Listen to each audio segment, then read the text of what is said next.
공수처는 윤 전 대통령의 긴급 체포를 시사합니다. 그런 부분에 대한 충분한 의지를 가지고 하고 있습니다. 긴급 체포 가능합니다. 이날 경호처는 긴급 체포 집행 시 현장 대응 방안이라는 제목의 문건을 경로를 다시 그래서 탐색합니다. 체포영장 집행을 제한하는 건 불가하다고 적었습니다. 하지만 윤 전 대통령은 막으라고 지시했습니다. 체포영장 집행이 임박하자 윤 전 대통령이 박종준 당시 경호처장에게 공수처의 체포영장은 불법이라 응할 수 없다며 집행하러 오면 정문 앞에 대기시켰다가 변호인단 만나고 돌아가도록 조치하라고 말했다는 겁니다. 실제로 공수처는 1차 영장 집행에서 정문은 통과했지만 대통령 변호인단만 만나고 돌아갔습니다. 윤 전 대통령과 변호인단은 공수처는 수사 권한이 없다는 논리를 되풀이했습니다. 체포영장이 서부지법에서 발부돼 응할 수 없다는 논리를 있습니다. 이후 경호처는 더욱 강경해졌습니다. 1차 집행 정지 다음날 서장님 보고 완료라는 내용과 함께 주요 부서들에게 전달된 문건입니다. 경호처와 민주당 등의 인력 배치인데 회사체는 철조망이 설치돼 뒤에는 10여 대의 차들로 벽을 세웁니다. 차벽 뒤에는 타격대까지 배치됩니다. 경호 전문가 등에 따르면 타격대는 차벽을 넘어오는 사람들을 제압하기 위해 배치된다고 합니다. 강경의 집행에는 역시 윤 전 대통령이었습니다. 당시 경호처 관계자는 1차 집행 때 공수처가 정문을 뚫고 들어오자 300m 대통령이 경호처장을 실직했고 이후 강경한 대응 문건을 만들고 알고 우회전입니다. 있는 대집시켰습니다. 하지만 해당 문건은 그대로 실현되지 않았습니다. 2차 체포영장 집행 때 부담을 느낀 대부분의 경호처 직원들이 저지에 나서지 않았기 때문입니다. JTBC 김필주입니다. 내일 바로 이 체포방해 혐의에 대한 1심 판결이 나옵니다. 잠시 후 윤석열 전 대통령에게 우회전입니다. 내려지는 첫 사법적 판단이기도 합니다. 체포방해를 포함한 5가지 혐의에 국가는 징역 10년을 구형한 상태입니다. 오후 2시에 시작되는 선고 공판은 생중계됩니다. 신고합니다. 12.3 내란 사태 이후 윤석열 전 대통령에 대한 공수처의 체포영장 집행에 인간기를 이루고 막아섰던 경호처. 특검은 윤 전 대통령이 직접 총을 보여줘라 라고 지시하면서 체포방해를 했다고 보고 지난해 7월 재판에 넘겼습니다. 내일 이 사건에 대한 법원의 첫 판단이 나옵니다. 가장 무거운 체포방해 혐의 외에는 비상계엄 선포 전 국무위원 심의권을 침해한 것, 사후에 계엄 선포문을 만들고 부정한 것, 크게 5가지 혐의에 대한 1심 판결입니다. 특검은 8시 징역 방향 10년을 내려달라고 좌회전입니다. 결정했습니다. 대통령 경호처 소속 공무원들을 사병화하여 재판의 집행인 법관이 발부한 영장의 집행을 물리력을 동원해 조직적으로 저지하도록 한 것으로 전례 없는 공무집행 형태라는 점이 고려되어야 합니다. 반성하기는 그냥 처벌을 피하는 데 300m 급급하다는 지적. 화성 경유와 양강 특 기술을 내세워 8시 사건의 방향 본질을 그리고 좌회전입니다. 형사처벌을 면해보려는 시도를 하고 있습니다. 윤 전 대통령 측은 재판 내내 모든 혐의를 부인했습니다. 막바지에 이르러서는 선고일을 미뤄달라고 저항했습니다. 이거는 명백한 불타가 되기 때문에 이거는 좀 재고를 공부해 주시는 것이 하지만 재판장은 다도 잠시 후 8시 방향 좌회전입니다. 2026년 1월 16일 오후 2시에 영장에서 선고하겠습니다. 내일 오후 2시 백대현 재판부는 선고를 내립니다. 첫 판결을 받아드는 윤 전 대통령의 모습은 전 국민에게 실시간으로 공개됩니다. JTBC 신강입니다. 내일 1심 재판부의 판단은 내란 재판에도 영향을 미치게 됩니다. 윤석열 전 대통령은 내란 수사에 뿌리부터 들어왔습니다. 처음 맡아본 공수처는 수사권이 없고 그 수사를 바탕으로 이뤄진 기소 자체도 위법이라고 주장했습니다. 그러나 체포방해가 유죄로 판단되면 그 주장을 더 이상 펴기는 어려울 것으로 보입니다. 김지웅 기자. 12.3 내란 사태가 벌어지자 경찰과 검찰, 공수처가 1대1 수사에 착수했습니다. 500m 중국 수사 용서 의혹과 교차로에서 수사 진압 자체가 일어납니다. 양강연행 그리고 약 한 달 정보복지센터 만에 방면 윤석열 전 대통령을 8시 방향 사건을 좌회전입니다. 검찰로 넘겼습니다. 윤 전 대통령은 수사범위에 내란죄가 포함되지 않는다면서 공수처 수사가 위법하다고 줄곧 주장했습니다. 내란 재판에서는 공수기각을 300m 지시했습니다. 용서 교차로에서 진압 양강연행 정보복지센터 방면 8시 방향 좌회전입니다. 차로를 이용하세요. 윤 전 대통령은 공수처가 수사 대상인 직권남용죄를 수사하다가 내란죄를 김치했다는 건 코미디 같은 일이란 말까지 했습니다. 급기야 내란 재판 최후 진술에선 공수처의 수사가 내란이라고 잠시 후 말했습니다. 8시 방향 좌회전입니다. 수천 명의 경찰을 동원해서 대통령을 체포하겠다. 이거야말로 정말 내란이라고 하지 않을 수 없습니다. 윤 전 대통령은 지난해 구속 취소를 청구하면서도 공수처의 수사권 문제를 제기했습니다. 지기현 재판부는 구속기간 생법을 이유로 구속을 취소하면서도 수사권 논란에 대해서 관련 법령에 명확한 규정이 경로를 다시 없다고 탐색합니다. 결정했습니다.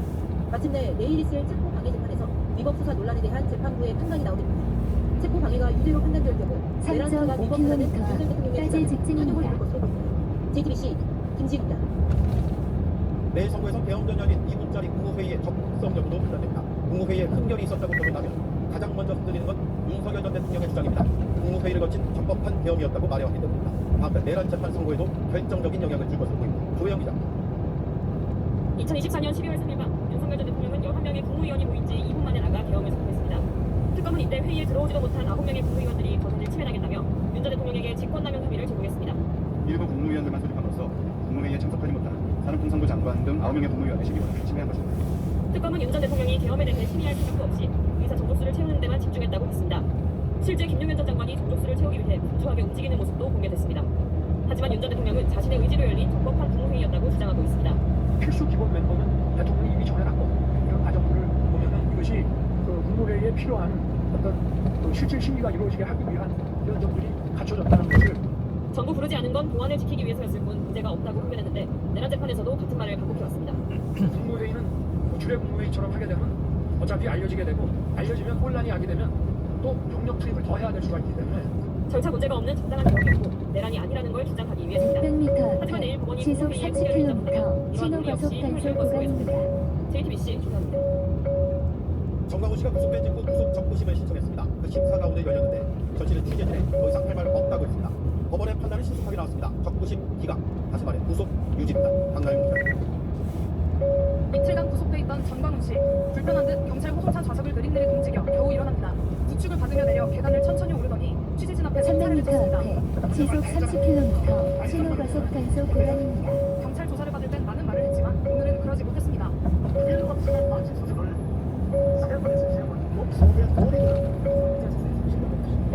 서울 서부지법은 폭동 1년 만에 진행된 지난 13일 구속심사에서 증거를 인멸하고 도망할 우려가 있다며 영장을 발부했습니다.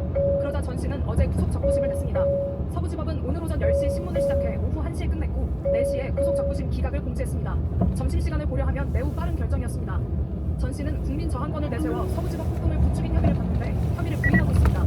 지금 현재는 나는 얘기한테 보냈는데 5분 정도 연습을 하고 바로 답식을 갖고 그 내용은 국민 저항권에 대해서 내가 잠깐 설명했고 구속되면 대통령이 돼 나오겠다고 했습니다. 여러분들은 깜빡 안 가봐서 깜빡하면 좋다니까. 잠시 간다고. 내가 이번에 깜빡 4번째 깜빡 오면 내가 대통령이 돼서 돌아올 테니까.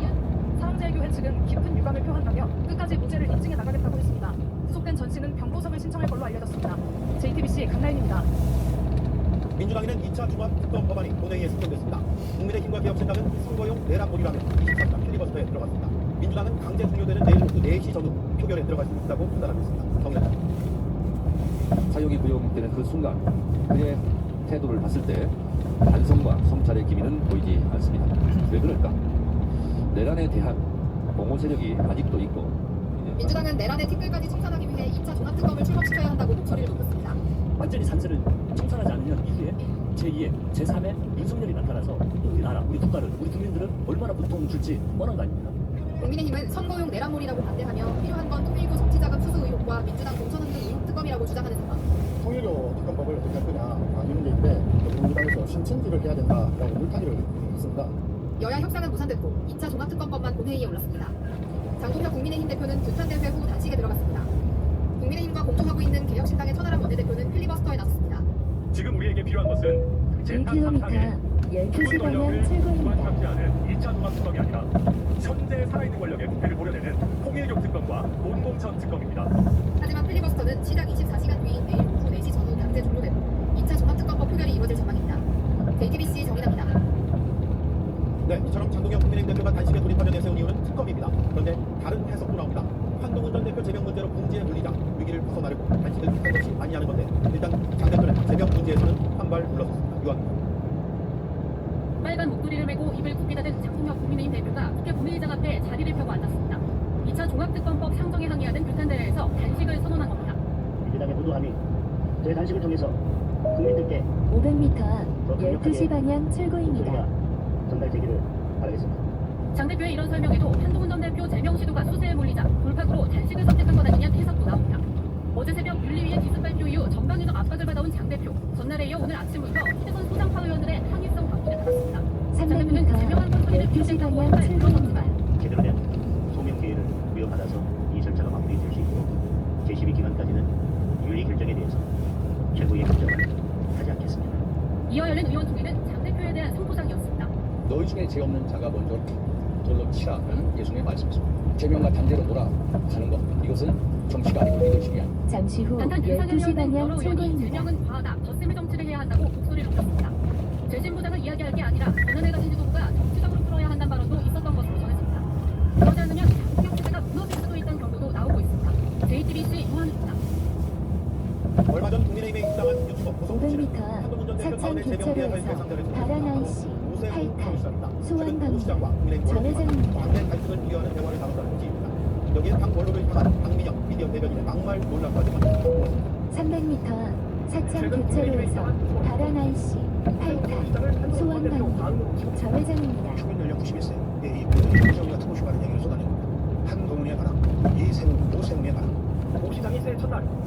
상경 사과를 촉구한 뒤로 상임 고문들을 만난 자리에서 잠시 후 한전대 좌회전입니다. 총리에 대한 우려를 주고받은 것을 겨냥한 것으로 보입니다. 강력파에 밀려 쇄신 주장이 설 자리가 없다는 우려가 나오는데 지금 어떻게라도 살을 붙여야 되는 마당에 이걸 다 걷어내가지고 그것도 걷어내는 주체가 보성국이라면 저는 우리 당은 뭐 보나마나 망한 거 아닙니까? 당 원로들마저 스스로 이탈할 움직임을 보이고 있습니다. 강민영 미디어 대변인의 600m 낭만이 앞에 문제가 시속 70km 박스형 과속단속 구간입니다. 이어서 시속 70km 과속단속 구간입니다. 단지를 키워야 한다고 비판한 겁니다. 국회의장 출신 정의와 부는 공단 일정을 보이콧하고 4선 의원 출신 3.4km 제2길 지하철까지 직진입니다. 한 참석자는 지도과 박 대변인을 잘라내거나 스스로 그만둬야 한다는 의견이 나왔다고 전했습니다. 박 대변인은 어제 한 언론에게 전화하고 사과를 했지만 언론들은 당대표의 공식 사과를 요구하고 있습니다. JTBC 오원석입니다. 김경 서울시의원이 오늘 검찰에 출석했습니다. 1억 원을 부담하고 계신데는 강성우 의원도 팟세미 출석을 통보받았습니다. 먼저 홍래수입니다. 김경 서울시 의원은 검색 차를 받은 모습을 드러냈습니다.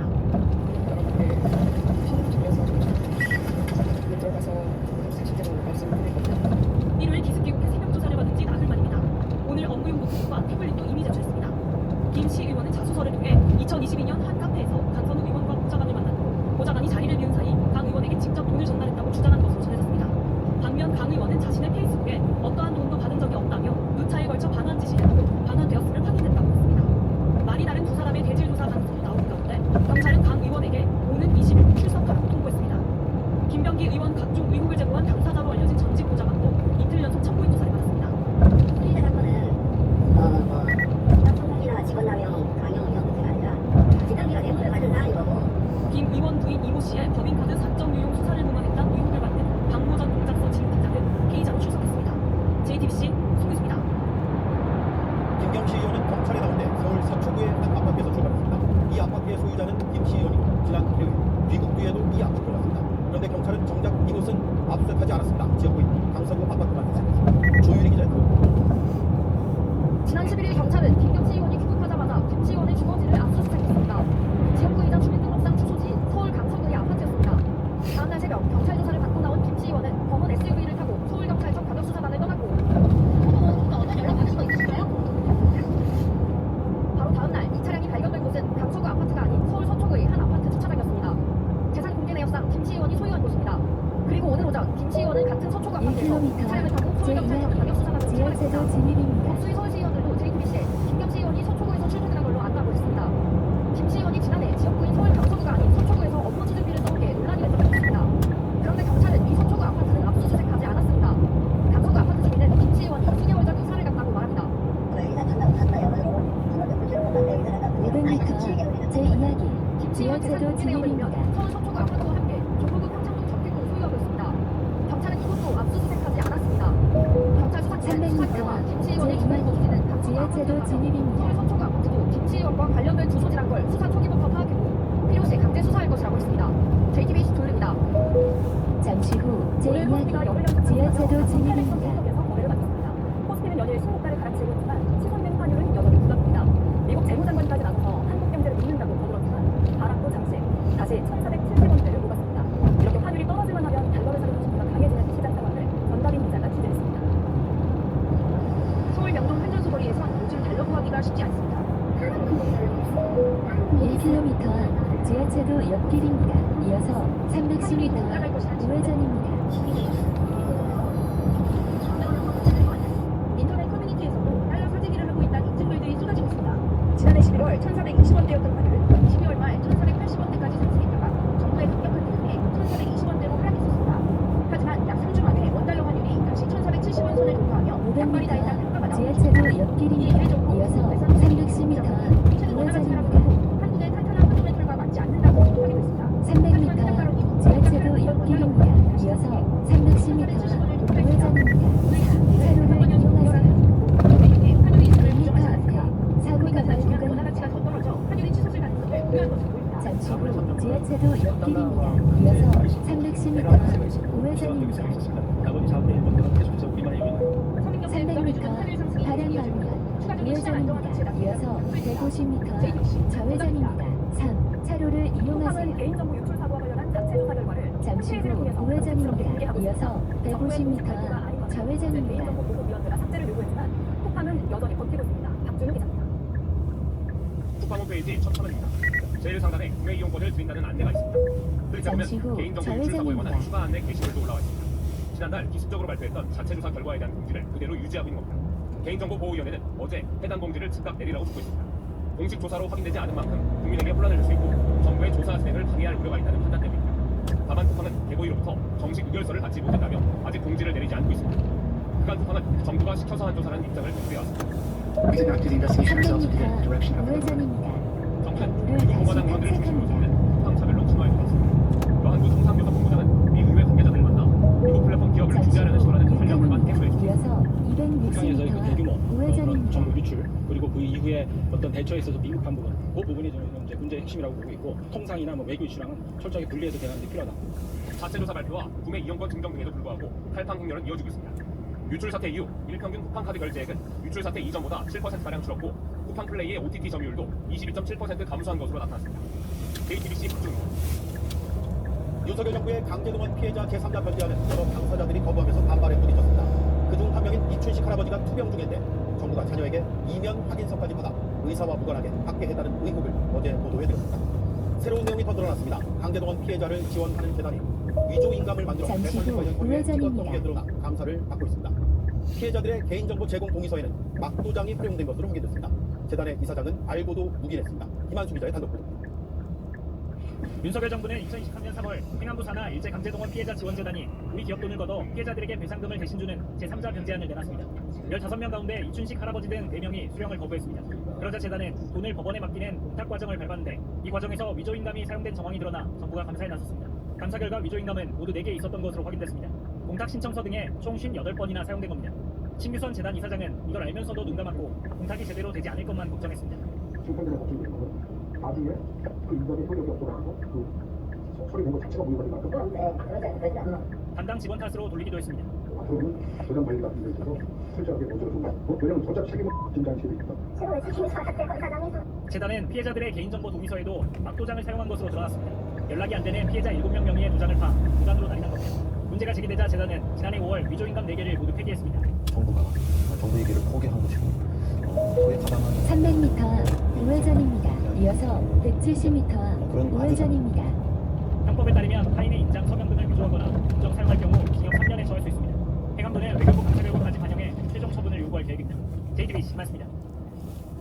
네, 배상금 서류에 위조 인감을 찍었고 동의서에 막도장을 썼다. 역사적인 아픔과 당사자의 고통을 생각하면 상상하기도 어려운 일입니다. 도대체 왜 이런 식으로 지난 정부가 서둘렀는지도 의문입니다. 신진 기자가 나와 있습니다. 윤석열 정부가 제3자 변제안을 내놨을 때부터 논란이 굉장히 컸잖아요. 배상금을 지급하는데도 굉장히 잠시 후 보이네요. 우회전입니다. 이어서 170m 우회전입니다. 행정안전부 산하에 있는 강제동원 피해자 지원재단이 기업들로부터 기금을 조성해서 피해자들에게 배상금을 지급하는 일을 해왔습니다. 예. 그런데 당시 직원들이 회의에서 이 도장을 복제해야 할 만큼 급했다. 이런 말을 하는데 직접적으로 보겠습니다. 예.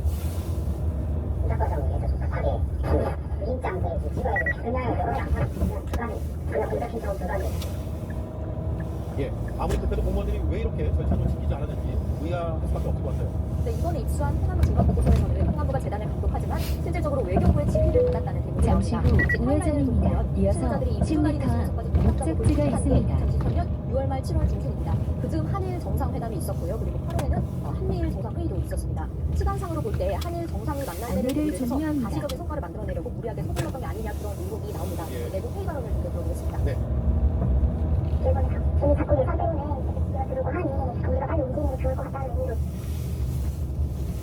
네, 저희가 취재를 해보니까 어제 보도한 이춘식 할아버지 말고도 이 양금덕 할머니의 경우도 재단 직원들이 자녀로부터 이런 이면 확인서를 받은 것이 추가로 확인이 됐습니다. 두 분 다 제3자 변제를 거부하고 끝까지 일본의 사과를 요구했던 상징적인 인물이었습니다. 예. 행안부는 외교부 감사 결과까지 종합을 다 해서 필요하면 법적 조치도 취하겠다는 입장이죠. 네, 이재명 정부는 이 제3자 변제를 계승하겠다는 입장입니다. 여러 논란은 있지만 한일 정부가 어렵게 내놓은 합의안이만큼 이런 일로 인해 정부의 외교 정책에 큰 흠집을 낸 것은 사실입니다. 당시 피해자들을 기만해서 배상금을 지어준 과정, 또 공무원들이 이렇게 위법을 저지르면서까지 이례적으로 업무를 서두른 배경에 대한 진상규명이 반드시 필요해 보입니다. 예, 끝까지 잘 추적을 해주기 바랍니다. 이 사안을 취재했던 신진 기자였습니다. 수고했습니다.